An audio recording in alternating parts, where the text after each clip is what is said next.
Hello everyone, story teller Shivani में आपका स्वागत है। आज की इस वीडियो में हम बात करेंगे एलिजाबेथन पीरियड के बारे में।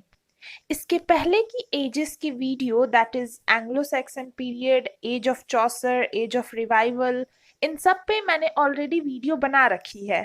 प्लेलिस्ट की लिंक आपको डिस्क्रिप्शन में मिल जाएगी। और इस वीडियो में I will try to cover all the important things, और कुछ जो टॉपिक है उनके लिए अलग वीडियोस रहेगी, जैसे यूनिवर्सिटी विट्स और विलियम शेक्सपियर, ताकि ये वीडियो बहुत ज़्यादा लंबी ना हो। तो चलिए शुरू करते हैं। एलिजाबेथन एरा इंग्लिश हिस्ट्री का वो पीरियड है जो क्वीन एलिजाबेथ फर्स्ट के शासनकाल से जुड़ा है, that is from 1558 to 1603।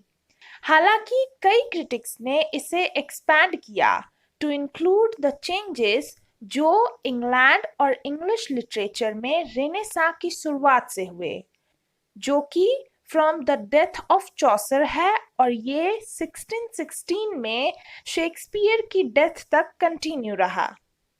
Elizabethan period English people की लाइफ और इंग्लिश लिटरेचर की ग्लोरी और ट्रम्फ का पीरियड था।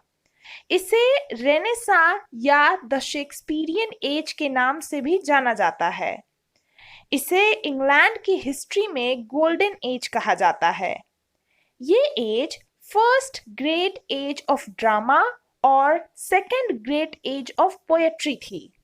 अब अगर सबसे पहले बात करें एलिजाबेथ के बारे में, तो ये हेनरी एट्थ की बेटी और ट्यूडर डायनेस्टी की फिफ्थ और लास्ट मोनार्क थी।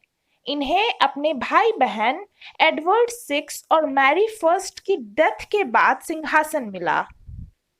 एलिजाबेथ को कई निकनेम से जाना जाता है, पर सबसे फेमस है द वर्जिन क्वीन, क्योंकि इन्होंने डिसाइड किया था कि वे कभी शादी नहीं करेंगी।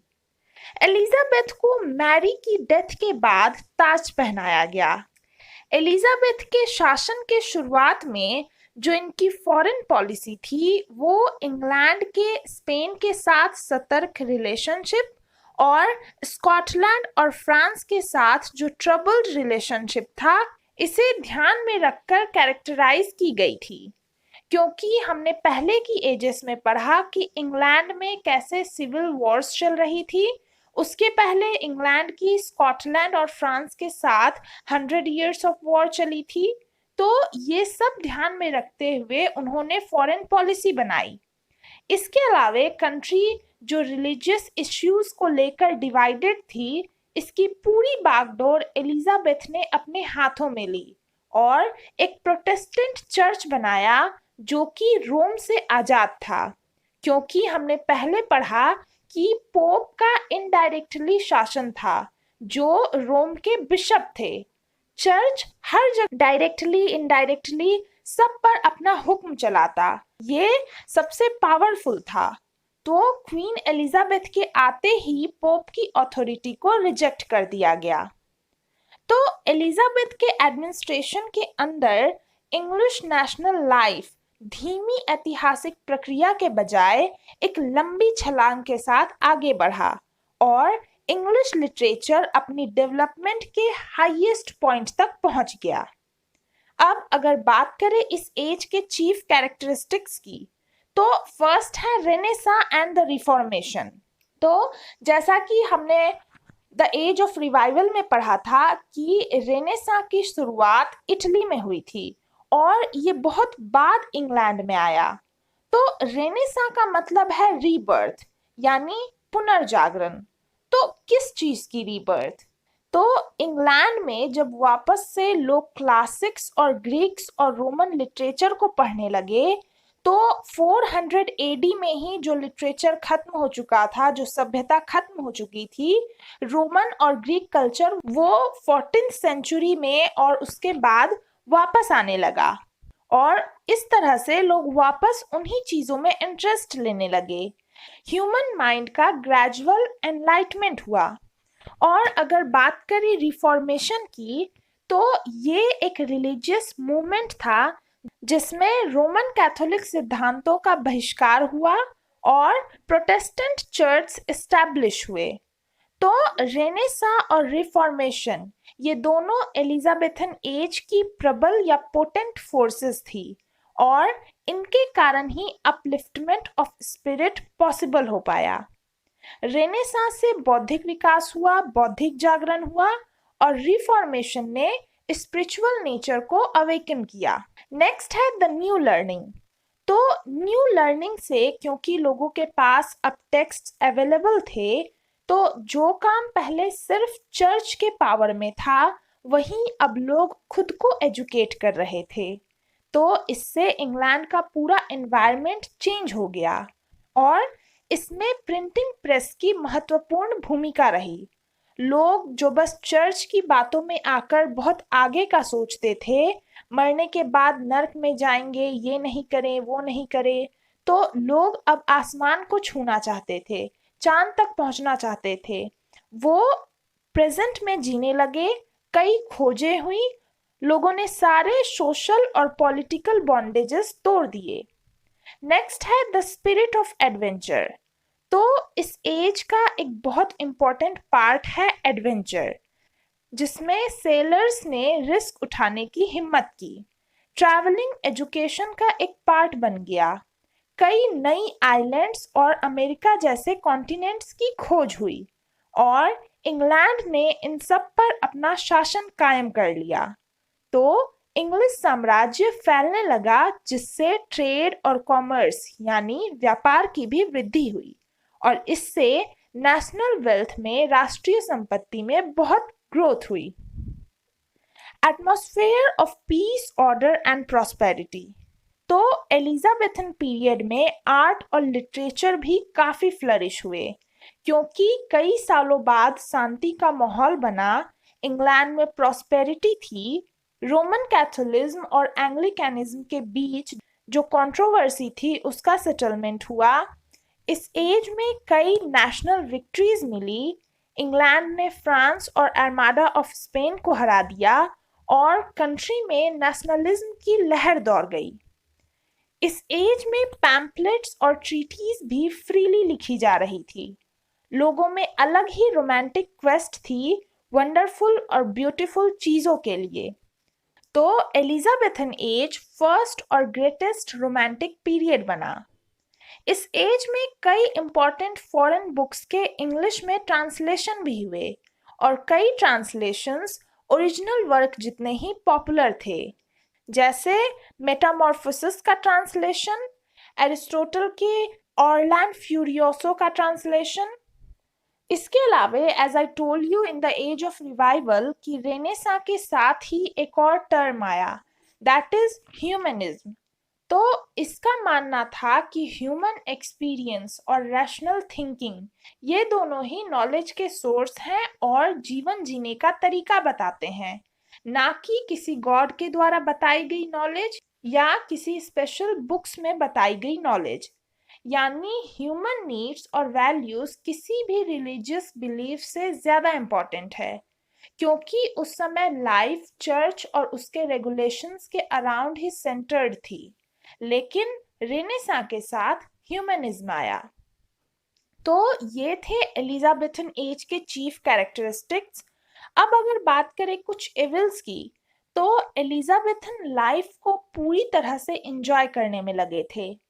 धूमधाम से रहना, बहुत एक्स्ट्रावेजेंट ड्रेस पहनना, कपड़े और ज्वेलरीज पर बहुत ज्यादा पैसे खर्च करना, ये सब इस एज के इम्पोर्टेंट फीचर्स थे।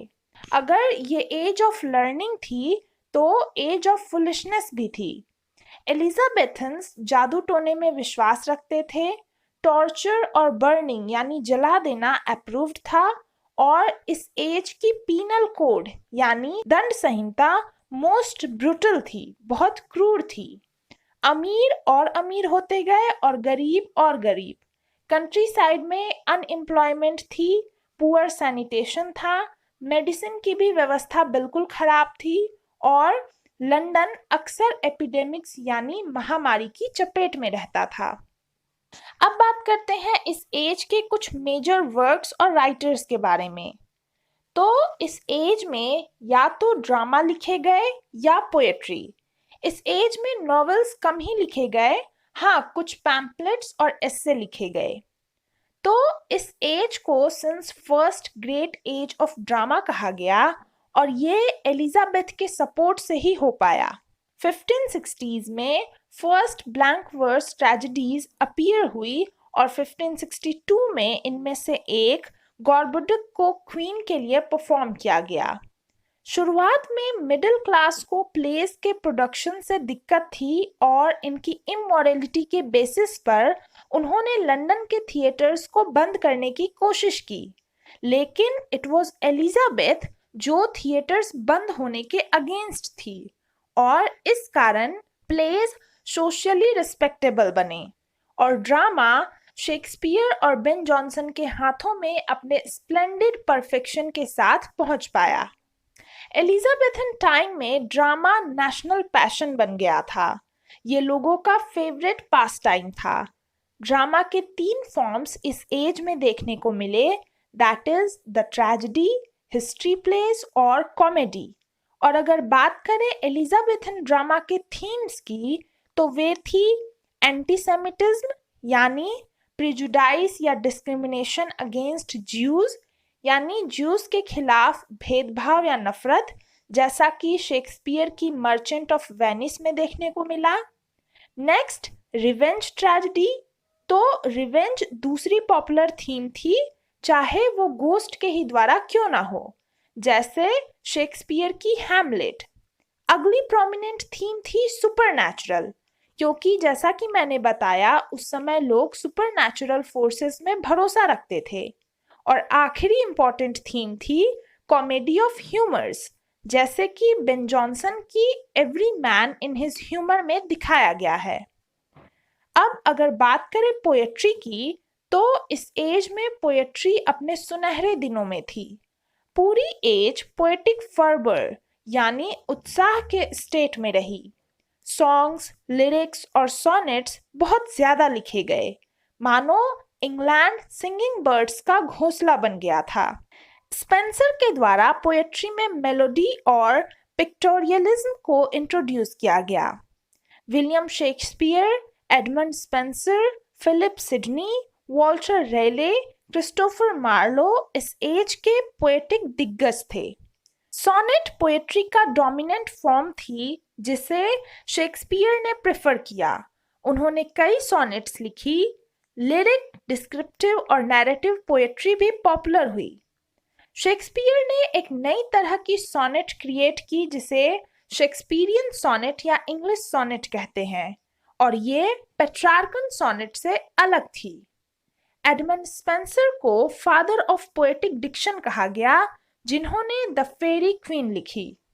अब अगर बात करें इस एज के इम्पोर्टेंट राइटर्स के बारे में तो एलिजाबेथन एज के मोस्ट फेमस राइटर हुए विलियम शेक्सपियर। इनके बारे में जितना बताया जाए उतना कम है, पर इनसे भी पहले बात करते हैं यूनिवर्सिटी विट्स के बारे में। तो विलियम शेक्सपियर से पहले ही ड्रामा ने फ्लावर करना शुरू कर दिया था और जिन ड्रामेटिस्ट्स का इसमें हाथ था उनके ग्रुप को एक फ्रेज से डिनोट किया गया, दैट इज यूनिवर्सिटी विट्स। तो ये लेट 16th सेंचुरी के इंग्लिश प्लेराइट्स और पैम्पलेटियर्स थे जिनकी शिक्षा यूनिवर्सिटीज में हुई थी, आइदर इन ऑक्सफोर्ड और इन कैम्ब्रिज। तो यूनिवर्सिटी विट्स ने इंग्लिश ड्रामा में अपना बहुत योगदान दिया। इन्होंने ड्रामा के लिए ग्राउंड तैयार किए, बेस तैयार किया, या फिर ये कहें कि they prepared the way for Shakespeare. तो ये फर्स्ट प्रोफेशनल ग्रुप था जिसने राइटिंग को एज अ करियर अपनाया, क्योंकि इसके पहले जितने भी एलिजाबेथन राइटर्स हुए लिखना उनकी हॉबी थी, किसी ने भी राइटिंग को एज अ करियर नहीं देखा था। तो यूनिवर्सिटी विट्स 7 लोगों का एक ग्रुप था, जिनमें से 3 कैम्ब्रिज से ग्रेजुएट हुए और 3 ऑक्सफोर्ड से, और एक दैट इज थॉमस किड, वे किसी यूनिवर्सिटी नहीं गए, पर इन्हें स्पेनिश ट्रेजेडी के लिए जाना जाता है जिसका इंग्लिश ट्रेजेडी पर काफी इन्फ्लुएंस रहा। जॉन लिली, थॉमस लॉज और जॉर्ज पीले ने कैम्ब्रिज यूनिवर्सिटी अटेंड की और क्रिस्टोफर मार्लो, रॉबर्ट ग्रीन और थॉमस नैश ने ऑक्सफोर्ड यूनिवर्सिटी अटेंड की। इनमें से सबसे इम्पोर्टेंट थे क्रिस्टोफर मार्लो। यूनिवर्सिटी विट्स पर मैंने एक सेपरेट वीडियो पहले ही बना रखी है जिसकी लिंक डिस्क्रिप्शन में है। अब अगर बात करें एलिजाबेथन प्लेराइट्स की, तो इनमें सबसे पहले नाम आता है विलियम शेक्सपियर का। ये इस पीरियड के पोएट और प्लेराइट दोनों रहे। इन्होंने कई जनर्स में प्लेज लिखे, जैसे हिस्ट्रीज, ट्रेजेडीज, कॉमेडीज और लेट रोमांसेस या ट्रैजिक कॉमेडीज। इन्होंने 1609 में 154 सोनेट्स की एक कलेक्शन भी पब्लिश की। A Midsummer Night's Dream, Much Ado About Nothing, As You Like It, Twelfth Night, Henry IV, Romeo and Juliet, Julius Caesar, Hamlet, Othello, Macbeth, King Lear, Antony and Cleopatra, ये कुछ famous pledge हैं जो Shakespeare ने लिखे। इनके अलावा Christopher Marlowe और Thomas decker Elizabethan theatre के इम्पोर्टेंट फिगर्स हैं। मार्लो के सब्जेक्ट मैटर शेक्सपियर से डिफरेंट थे क्योंकि ये मोरल ड्रामा पर ज्यादा फोकस करते थे। इनका प्ले डॉक्टर फॉस्टस काफी फेमस है। थॉमस डेकर, जो कि 1598 से 1602 के बीच लगभग 40 प्लेज में यूजुअली इन कोलैबोरेशन इन्वॉल्व रहे, इन्हें द शूमेकर्स हॉलिडे नाम के इनके वर्क के लिए जाना जाता है। रॉबर्ट ग्रीन एक दूसरे पॉपुलर ड्रामेटिस्ट थे, लेकिन अब ये अपने पोस्थुमस पैम्पलेट के लिए जाने जाते हैं, जिनमें इन्होंने विलियम शेक्सपियर पर कई अटैक किए और अपनी एक पैम्पलेट में इन्होंने शेक्सपियर को अपस्टैट क्रो भी कहा था। इनके अलावे अगर बात करें कुछ फेमस ड्रामेटिस्ट्स की, तो वे थे Francis Beaumont, John Fletcher, George Chapman, John Marston, Thomas Middleton, Thomas Heywood, John Webster और सिरिल टॉरेनिस। अब अगर बात करें प्रोज की, तो जॉन लिली और थॉमस नैश दो most important Elizabethan prose writers थे। दोनों ही यूनिवर्सिटी विट्स भी थे। इनके अलावे Roger Ascham, Richard Hooker, sir Thomas Overbury, Robert Burton, the sermon writers that is James Ussher, Joseph Hall, ये सब कुछ इम्पॉर्टेंट प्रोज राइटर्स हैं। इनके अलावा कुछ ट्रांसलेटर्स जैसे फेयर, स्टैनहर्स्ट, गोल्डिंग, नॉर्थ, चैपमैन, ये भी इम्पॉर्टेंट है।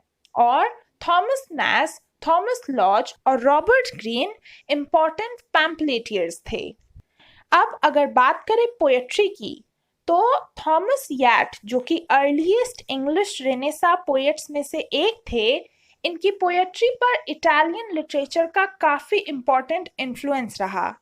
लेट 16th सेंचुरी में इलैबोरेशन ऑफ लैंग्वेज और extensive allusion to classical myths English poetry की विशेषता थी, और इस एरा के मोस्ट इम्पॉर्टेंट पोएट्स में एडमंड स्पेंसर और सर फिलिप सिडनी शामिल हैं। खुद एलिजाबेथ, जो रेनेसा ह्यूमनिज्म की प्रोडक्ट थी, उन्होंने ओकेजनल पोएम्स प्रोड्यूस की। एडमंड स्पेंसर, जो कि द फेरी क्वीन के लिए जाने जाते हैं, इन्हें one of the greatest poets in the English language माना जाता है। और फिलिप सिडनी, जो one of the most prominent figures of Elizabethan age माने जाते हैं, इनके works Astrophel and Stella first Elizabethan sonnet cycle है, और द डिफेंस ऑफ पोएजी, जो कि लिटरेरी क्रिटिसिज्म है, काफ़ी फेमस है। जॉन डन भी मोस्ट इंडिपेंडेंट एलिजाबेथन पोएट्स में से एक थे। इन्होंने कई सेटायर्स, लव पोएम्स और रिलीजियस पोएट्री लिखी, और इन्हें मेटाफिजिकल पोएट्स के फाउंडर के रूप में जाना जाता है। इनके अलावा Henry Howard, Thomas Sackville, George Gascoigne, Michael Drayton, Thomas Campion, Phineas Fletcher, Samuel Daniel, ये एलिजाबेथन एज के कुछ और इम्पॉर्टेंट पोएट्स हैं। तो ये थी एलिजाबेथन एज। आई होप आपको वीडियो पसंद आई होगी। Thank you.